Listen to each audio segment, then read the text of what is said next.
the one that came up for you is the idea of breaking the fourth wall. Breaking the fourth wall. That one naturally came up? Yeah, it came up through the randomizer. Like the randomizer said, this is the one that we're talking about today. That's so perfect. So both me and Isaac, we've been a duo, Tune and Air Show, for just over 11 years, actually. And our style early on, we met at the Second City Conservatory program here in Toronto, and improv was our background. And then we had a fringe show. Isaac submitted to the Toronto Fringe Festival. And we never really worked together as a duo before, but he's like, we'll do a show. I'm like, for sure, let's do it.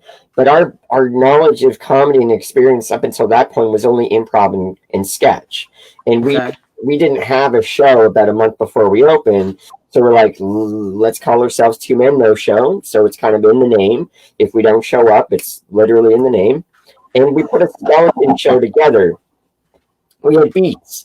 It was kind of like, all right, we're going to start with this sketch. But because we weren't strong writers and like in the moment, we would say a line, a pre-written joke, and it's like, oh, that didn't work. So rather than live in that, rather than instead of altering course, we're like, well, let's just say another joke then. And so the audience liked that one, great.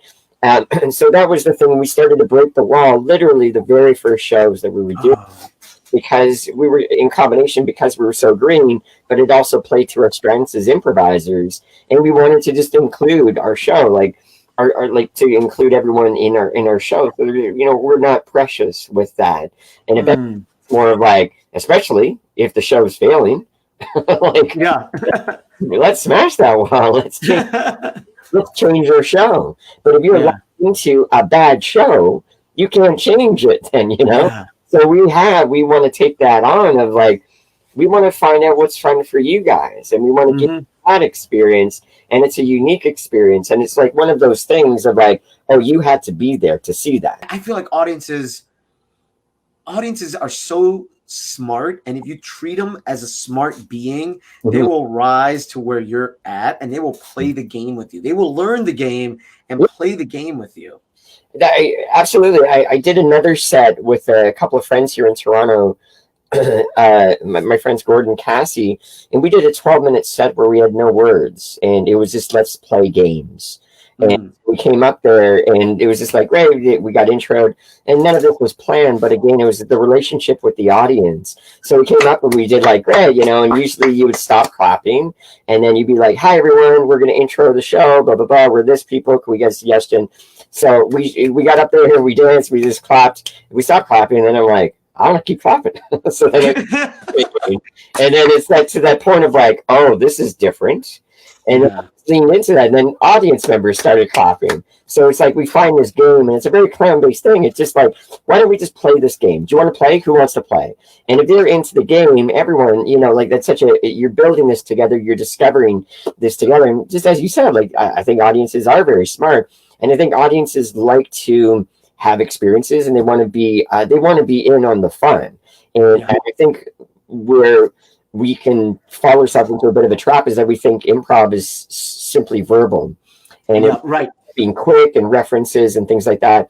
And of course, I mean, that's a big part of improv, but for me, there's so much pleasure and joy of just playing with physicality, but that connection, build that connection. You tell me, audience, what do you want to do? Do you want to find a game together? Let's just do this together. And so we did the most ridiculous, like the most avant-garde, like just weird fever dream with no words. And we laughed for 20 minutes afterwards. And it was that show where people are coming up and being like, what was that? Like that. And I love it too, because it wasn't even a lot of like improv audience. It was like a general audience. So here in Toronto, and I'm sure in many places, that you're often playing to a lot of improv people, like improvisers, fellow improvisers.